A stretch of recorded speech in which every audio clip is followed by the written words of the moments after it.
اعوذ باللہ من الشیطان الرجیم بسم اللہ الرحمن الرحیم رب اشرح لی صدری ویسر لی امری واحلل عقدۃ من لسانی یفقہوا قولی رب یسر ولا تعسر وتمل بالخیر وبک نستعین۔ السلام علیکم ورحمۃ اللہ وبرکاتہ۔ انشاءاللہ آج آیت نمبر 183 سے ہم سورۃ البقرہ پارہ نمبر 2 کا آغاز کرنے لگے ہیں۔ یہاں سے روزے کے احکام کے بارے میں بات شروع ہونے لگی ہے۔ بسم اللہ الرحمن الرحیم۔ یا ایھا الذین آمنوا کتب علیکم الصیام کما کتب علی الذین من قبلکم لعلکم تتقون۔ اے لوگو جو ایمان لائے ہو، تم پر روزے فرض کر دیے گئے ہیں جس طرح تم سے پہلے انبیاء کے پر فرض کیے گئے تھے، اس سے توقع کی ہے کہ تم تقوی کی صفت پیدا ہو جائے۔ یہاں پہ روزے کے احکامات کا آغاز ہو گیا ہے، اور یہ حکم جو ہے نا وہ بتدریج عائد ہوتا رہا تھا۔ نبی کریم صلی اللہ علیہ وسلم نے ابتداء میں مسلمانوں کو صرف 3 دن کے روزے کی ہدایت دی تھی، اور یہ بھی فرض نہیں تھے۔ 2 ہجری کے بعد اور روزوں کا حکم نازل ہوا تھا، وہ یہ والا ہے، لیکن اس میں بھی رعایت رکھی گئی تھی کہ جو لوگ روزے کی برداشت یا طاقت رکھتے ہوں تو وہ رکھیں، پھر اگر وہ روزے کی طاقت نہیں رکھتے تو ایک روزے کے بدلے میں 1 مسکین کو کھانا کھلا دیں گے۔ پھر جب یہ حکم منسوخ ہو گیا تو دوبارہ اگلے حکم کے ساتھ یہ رعایت ایسے ہی رہی تھی کہ کوئی مسافر ہے، حاملہ ہے، مریض ہے تو وہ اپنے روزے کے بدلے یا تو کسی کو روزہ رکھوا دیں گے، یا رمضان کے بعد جب صحت یاب ہو جاتے ہیں تو اپنے روزوں کی قضا ادا کر دیں گے۔ ایامن معدودات، یعنی کہ یہ چند مقررہ دنوں کے روزے ہیں۔ فمن کان منکم مریضا او علی سفر فعدۃ من ایام اخرى، یعنی اب یہاں پہ کہہ دیا وہی چیز جو ہم پہلے ڈسکس کر چکے ہیں کہ اگر تم میں سے کوئی بیمار ہو یا سفر پہ ہو تو دوسرے دنوں میں اتنی ہی تعداد پوری کر لے گا۔ اور جو لوگ روزہ رکھنے کی قدرت رکھتے ہوں پھر نہ رکھیں تو وہ فدیہ دیں۔ 1 روزے کا فدیہ 1 مسکین کو کھانا کھلانا ہے، اور جو اپنی خوشی سے کچھ زیادہ بھلائی کرے تو یہ اس کے لیے بہتر ہے۔ یعنی ویسے تو 1 کے بدلے میں 1 مسکین کو کھانا کھلانے کا حکم تھا، لیکن اگر کوئی 1 سے زیادہ کو بھی کھلانا چاہتا ہے یا نیکی میں آگے بڑھنا چاہتا ہے تو یہ اس کی اپنی مرضی پہ ہے، لیکن اگر تم سمجھو تو تمہارے حق میں اچھا یہی ہے کہ روزہ رکھو۔ یہاں تک وہ ابتدائی حکم ہے جو رمضان کے روزوں کے متعلق 2 ہجری میں جنگ بدر سے پہلے نازل ہوا تھا۔ اس کے بعد کی آیات اس کے 1 سال بعد نازل ہوئی ہیں، لیکن کیونکہ مضمون وہی ہے اس کی مناسبت سے یہیں پہ شامل کر دی گئی ہیں۔ ان کو ہم آگے دیکھ لیتے ہیں۔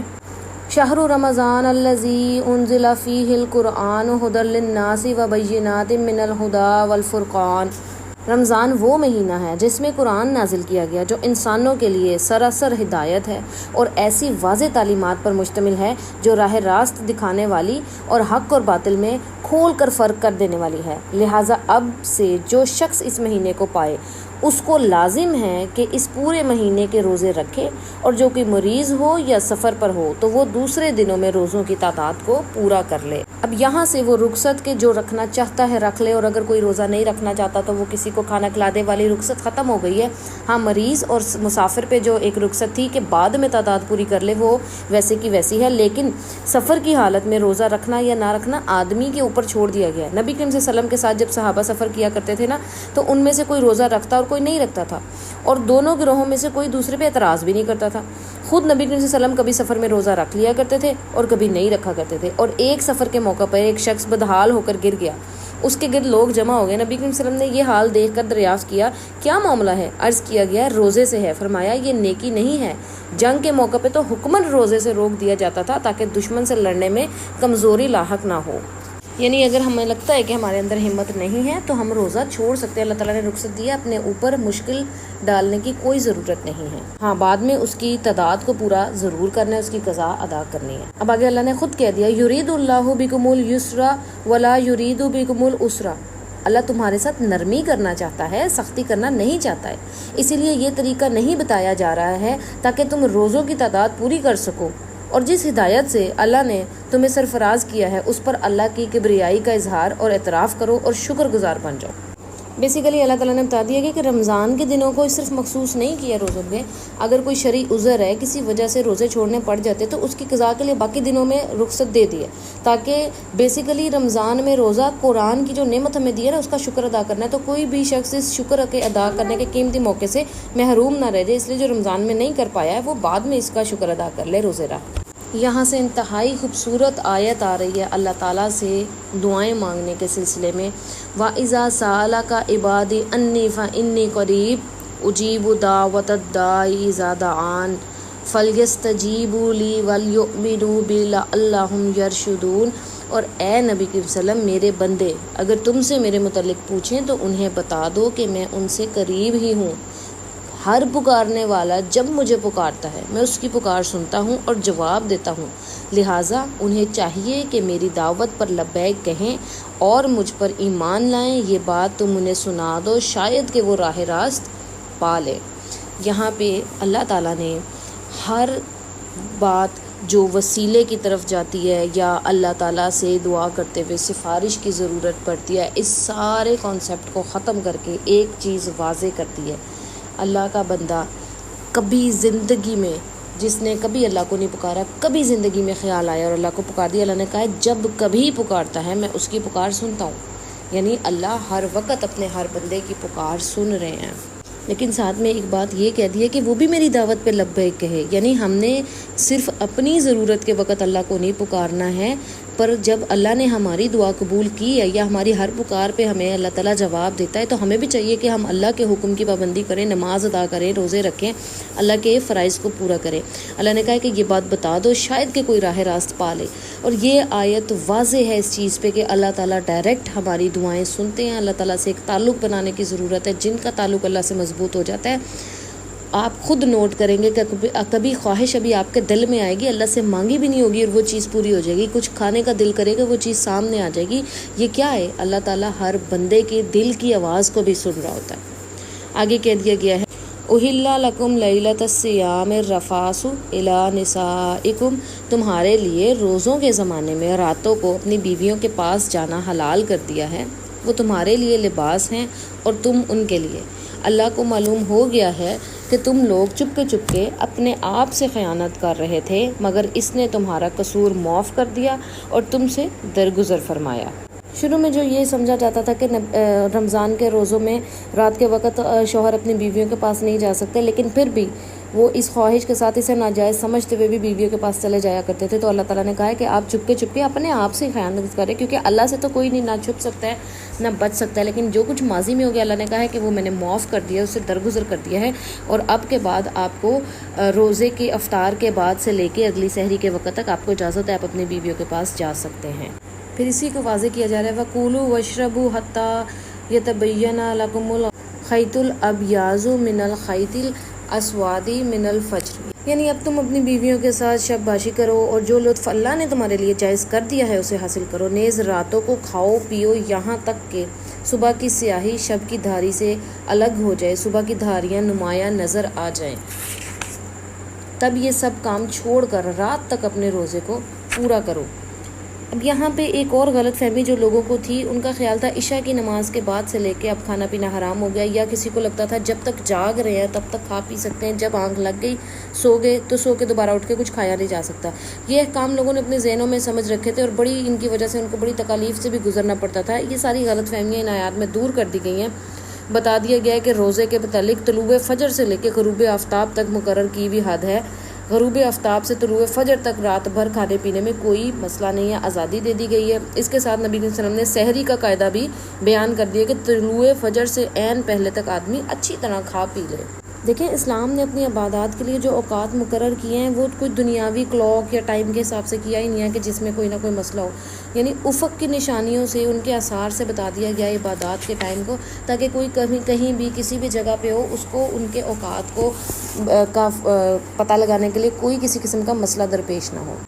وَلَا تُبَاشِرُوهُنَّ وَأَنْتُمْ عَاكِفُونَ فِي الْمَسَاجِدِ، اور جب تم مسجدوں میں اعتکاف پر ہو تو بیویوں سے مباشرت نہ کرو۔ تِلْکَ حُدُودُ اللَّهِ فَلَا تَقْرَبُوهَا، یہ اللہ تعالیٰ کی باندھی ہوئی حدیں ہیں، ان کے قریب نہ بھٹکنا۔ یعنی اعتکاف کا مطلب یہ ہے کہ جب آدمی رمضان کے آخری 10 دنوں میں مسجد میں جا کے اللہ کی عبادت کے لیے ان دنوں کو مخصوص کر لیتا ہے، اس میں ذکر الہی کرتا ہے، اس کو اعتکاف کہتے ہیں۔ تو آدمی انسانی کسی حاجت کے لیے تو مسجد سے باہر آ سکتا ہے، مگر لازم ہے کہ وہ اپنی شہوانی لذتوں سے اپنے آپ کو روکے رکھے گا اور اس کے لیے حلال ذریعہ بھی اختیار نہیں کرے گا، یعنی اپنی بیویوں کے پاس بھی نہیں جائے گا۔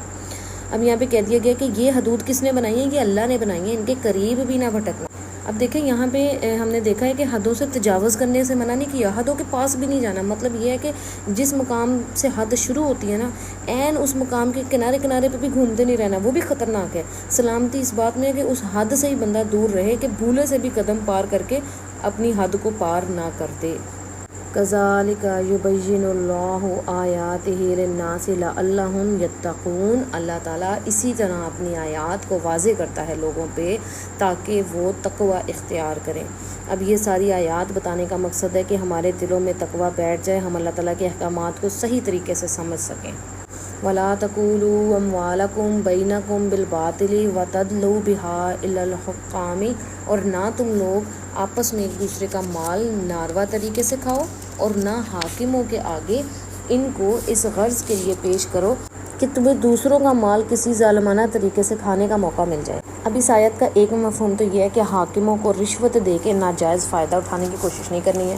دوسرا مفہوم یہ بھی ہے کہ ایک شخص کو پتہ ہے کہ مال اس کا نہیں ہے، لیکن اس کو پتہ ہے دوسرے کے پاس ملکیت کا کوئی ثبوت نہیں ہے، تو اگر میں کوئی اینچ بینچ کر کے عدالت میں یہ کیس لے جاؤں گا تو عدالت کو میں اس طرح سے گھما سکتا ہوں کہ مقدمہ میرے حق میں ہو جائے گا اور یہ چیز میرے حصے میں آ جائے گی۔ تو یہاں پہ کہہ دیا گیا کہ یہ تو حکومت عدالت تو اس ٹائم آپ کے حق میں فیصلہ کر دے گی، لیکن آپ پھر بھی ناجائز مال ہی کھا رہے ہیں۔ اور نبی کریم صلی اللہ علیہ وسلم کی حدیث کے مطابق وہ نبی کریم صلی اللہ علیہ وسلم نے فرمایا، میں بہرحال ایک انسان ہی تو ہوں، ہو سکتا ہے کہ تم ایک مقدمہ میرے پاس لاؤ اور تم میں سے ایک فریق دوسرے کی نسبت زیادہ چرب زبان ہو اور اس کے دلائل سن کر میں اس کے حق میں فیصلہ کر دوں، مگر یہ سمجھ لو کہ اگر اس طرح اپنے بھائی کے حق میں سے کوئی چیز تم میرے فیصلے کے ذریعے سے حاصل کر لو گے تو دراصل تم نے دوزخ کا ایک ٹکڑا حاصل کر لیا ہے۔ ہم اس زمانے میں تو اپنی زبان کے لیے اپنے طرف سے دلائل پیش کر کے حلال اور حرام کو بدل سکتے ہیں، حرام چیزوں کو بھی حلال کے زمرے میں لے آتے ہیں، رشوت کو بھی حلال کر لیتے ہیں، سود کو بھی حلال کے درجے میں لے آتے ہیں، لیکن اللہ نے کہہ دیا دنیاوی مال تو آپ کما لیں گے، لیکن آخرت میں آپ دوزخ کا ایک ٹکڑا اپنے لیے مختص کر رہے ہیں۔ یسألونک عن الأہلہ قل ہی مواقیت للناس والحج، لوگ تم سے چاند کی گھٹتی بڑھتی صورتوں کے متعلق پوچھتے ہیں، کہو یہ لوگوں کے لیے تاریخوں کے تعین کی اور حج کی علامات ہیں۔ نیز ان سے کہو یہ کوئی نیکی کا کام نہیں ہے کہ تم اپنے گھروں میں پیچھے کی طرف سے داخل ہوتے ہو۔ نیکی تو اصل میں یہ ہے کہ آدمی اللہ کی ناراضگی سے بچے، لہٰذا تم اپنے گھروں میں دروازے ہی سے آیا کرو، البتہ اللہ سے ڈرتے رہو، شاید کہ تمہیں فلاح نصیب ہو۔ دو باتیں ہو رہی ہیں اس آیت میں۔ سب سے پہلے تو چاند کے بارے میں کانسیپٹ کلیئر کر دیا گیا ہے۔ لوگ یہ جو منظر دیکھتے ہیں کبھی گھٹتا ہے کبھی بڑھتا ہے، اور اس کی وجہ سے بہت سے غلط رسومات ہم نے ڈالی ہوئی ہیں۔ اہل عرب میں بھی ایسا ہوتا تھا، چاند کے کسی دن کو برا شگن کہا جاتا تھا، کوئی تاریخ جیسے چائنا میں 13 نمبر یا 13 نمبر کا دن، 13 کی تاریخ کو برا سمجھا جاتا ہے، کسی مہینے کو شادی کے لیے اچھا، کسی کو منحوس کہہ دیا جاتا ہے، سفر کے لیے جی اس تاریخ کو کرنا ہے اس کو نہیں، یا چاند پہ جو گہن لگتا ہے اس سے کوئی قسمت پہ یا بچوں پہ برا اثر پڑتا ہے۔ تو چاند کا یہ گھٹنا بڑھنا یہ تو تاریخوں کا حساب بتاتی ہیں۔ اور یہاں پہ حج کا ذکر خاص طور پہ اس لیے بھی کر دیا گیا کہ عرب کا یہ ایک مذہبی اور ایک معاشی زندگی میں سب سے زیادہ اہمیت رکھتا تھا۔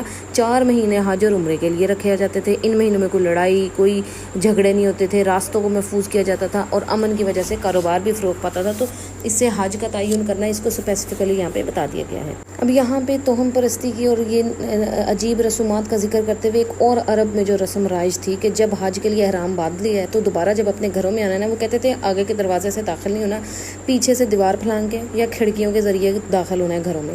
تو یہ سفر سے واپس آ کے اسی طرح کیا کرتے تھے۔ اس آیت میں ایک تو اس رسم کی تردید کی گئی ہے اور اس کے علاوہ ان ساری تہمات پہ ضرب لگا دی گئی ہے کہ نیکی تو صرف اللہ سے ڈرنا ہے اور اس کے حکم کی خلاف ورزی سے بچنے کا نام ہے۔ اس کے بعد جو بھی رسمیں جن کا نیکی سے کوئی واسطہ نہیں ہے، جو باپ دادا سے چلتی آ رہی ہیں، ان کی ہم تقلیدیں کری جا رہے ہیں، ان سب کو یہاں پہ روک دیا گیا یہ کہہ کے کہ اصل نیکی کیا ہے، اللہ سے ڈرو اور اللہ کے حکم کی خلاف ورزی سے بچو۔ وَقَاتِلُوا فِي سَبِيلِ اللَّهِ الَّذِينَ يُقَاتِلُونَكُمْ وَلَا تَعْتَدُوا، اور تم اللہ کی راہ میں ان لوگوں سے لڑو جو تم سے لڑتے ہیں، مگر زیادتی نہ کرو کہ اللہ تعالیٰ زیادتی کرنے والے کو پسند نہیں کرتا۔ یعنی اب کہہ دیا گیا کہ اللہ کے راستے میں جب آپ تبلیغ کا کام کر رہے ہیں تو جو آپ کے لیے رکاوٹ بنتا ہے اس کو آپ نے اس کے خلاف آپ نے جہاد کرنا ہے. یعنی اس سے پہلے تک جو ہے نا مسلمان کمزور تھے تو اس لیے ان کو صرف تبلیغ کا حکم دیا تھا اور مخالفین کے ظلم و ستم پہ بھی یہی کہا تھا کہ بس صبر کرتے رہو. اب جب مدینے میں آ گئے, چھوٹی سی شہری ریاست بن گئی, تو یہ پہلی بار حکم آیا ہے کہ جو لوگ دعوت اصلاح کی راہ میں آپ کو تنگ کرتے ہیں, تلوار سے اٹھاتے ہیں, تو تلوار کا جواب آپ نے ان پر تلوار سے ہی دینا ہے. اسی کے بعد غزوہ بدر بھی پیش آیا اور لڑائیوں کا سلسلہ شروع ہوا, لیکن ساتھ اللہ تعالیٰ نے کہہ دیا کہ اللہ تعالیٰ زیادتی کرنے والے کو پسند نہیں کرتا. زیادتی کیا کہ ایک تو طریقے سے جنگ کرنی ہے, کوئی اپنے ذاتی غرض کی وجہ سے نہ ہو, اگر کوئی اور دین حق کے لیے کام نہیں کر رہا تو اس کی مزاحمت میں جنگ نہیں کرنی ہے, اور پھر جاہلیت کے طریقے استعمال نہیں کرنے, عورتوں بچوں بوڑھوں کو ان کو تکلیف نہیں پہنچانی, مویشیوں کو یا خواہ مخواہ پہ زمینیں برباد کرنا, فصلیں برباد کرنا, اس طرح کے سارے کاموں کو حد سے گزرنے کی تعریف میں ڈال دیا گیا ہے. یعنی اس آیت میں یہ واضح کر دیا کہ قوت کا استعمال وہیں کرنا ہے جہاں بس حالات ناگزیر ہو چکے ہیں, اور استعمال اس حد تک کی کرنا ہے جتنی اس کی ضرورت ہے. وَاقْتُلُوهُمْ حَيْثُ ثَقِفْتُمُوهُمْ وَأَخْرِجُوهُمْ مِنْ حَيْثُ أَخْرَجُوكُمْ. یعنی اب یہاں پہ کہہ دیا گیا ہے کہ ان سے لڑو جہاں بھی تمہارا ان سے مقابلہ پیش آئے, اور انہیں نکالو جہاں سے انہوں نے تم کو نکالا ہے, اسی لیے کہ قتل اگرچہ برا ہے مگر فتنہ اس سے بھی زیادہ برا ہے. یعنی اب مقابلے کے بارے میں کہہ دیا گیا کہ جب یہ آپ سے مقابلہ کرے لڑے تو آپ بھی ان سے لڑو. اب قتل کے بارے میں کہہ دیا گیا کہ بے شک قتل برا ہے, لیکن اگر کوئی فتنہ پھیلا رہا ہے اور اس کے لیے حیوانی طاقتوں کا استعمال کر رہا ہے اور زور زبردستی سے دین کے مخالف رولز لاگو کری جا رہے ہیں, تو ان کے مقابلے میں کہہ دیا گیا ہے کہ قتل بے شک تو برا ہے, لیکن ایسا ارتکاب کرنے والوں کے لیے تلوار اٹھا کے ان کو ختم کر دینا زیادہ بہتر ہے. وَلَا تُقَاتِلُوهُمْ عِنْدَ الْمَسْجِدِ الْحَرَامِ حَتَّى يُقَاتِلُوكُمْ فِيهِ. یعنی کہہ دی کہ مسجد حرام کے قریب جب تک وہ تم سے نہ لڑیں تم بھی نہ لڑو, مگر جب وہ وہاں لڑنے سے نہ چونکیں تو تم بھی بے تکلف انہیں مارو, کہ ایسے کافروں کی یہی سزا ہے. پھر اگر وہ باز آ جائیں تو جان لو کہ اللہ تعالیٰ معاف کرنے والا اور رحم کرنے والا ہے. یہ بھی یہاں پہ کہہ دیا گیا کہ آپ جس خدا پہ ایمان لا رہے ہیں اس کی کیا صفت ہے. برے سے برا جرم یا گناہ بھی کوئی کرتا ہے نا, جب معافی مانگتا ہے اللہ تعالیٰ اسے معاف کر دیتا ہے. تو اب یہی روش ہم نے بھی اختیار کرنی ہے, یہی صفت اپنے اندر پیدا کرنی ہے کہ جب تمہاری لڑائی انتقام کے لیے نہیں ہونی چاہیے, خدا کے دین کے راستے کو صاف کرنے کے لیے. تو اگر خدا کے راستے میں جب تک وہ لڑ رہے ہیں تم نے بھی ان سے لڑنا ہے, لیکن اگر وہ اللہ تعالیٰ کے راستے میں اپنے گناہوں کی معافی مانگ لیتے ہیں اور خود اللہ کے راستے پہ آ جاتے ہیں تو پھر آپ بھی اس کے بعد ان پر ہاتھ نہیں اٹھائیں گے. وَقَاتِلُوهُمْ حَتَّى لَا تَكُونَ فِتْنَةٌ وَيَكُونَ الدِّينُ لِلَّهِ. تم ان سے لڑتے رہو یہاں تک کہ فتنہ باقی نہ رہے اور دین اللہ کے لیے ہو جائے. پھر اگر وہ باز آ جائیں تو سمجھ لو کہ ظالموں کے سوا اور کسی پر دست درازی نہیں کرنی. یہاں پہ فتنے سے مراد واضح ہو رہا ہے کہ سوسائٹی میں ایسے حالات جب بندوں پر بندوں کی خدائی بننے لگ جائے, لوگ اللہ کے قانون کے مطابق زندگی بسر کرنے کی بجائے فتنے کے حالات میں لوگوں کے بنائے ہوئے قوانین کے پیچھے چلنے لگ جائے, اس کو فتنے والی سچویشن کہتے ہیں. تو کب تک لڑنا ہے؟ جب تک یہ فتنہ ختم ہو جائے, دین اللہ کا ہو کے رہ جائے. اور ساتھ میں کہہ دیا اگر کوئی باز آ جائے تو سمجھ لو ظالموں کے سوا کسی پہ دست درازی نہیں کرنی.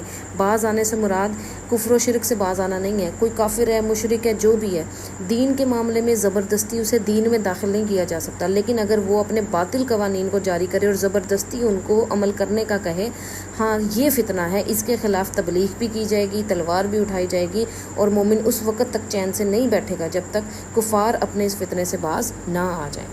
آج ہم نے آیت نمبر 193 تک کور کر لیا ہے.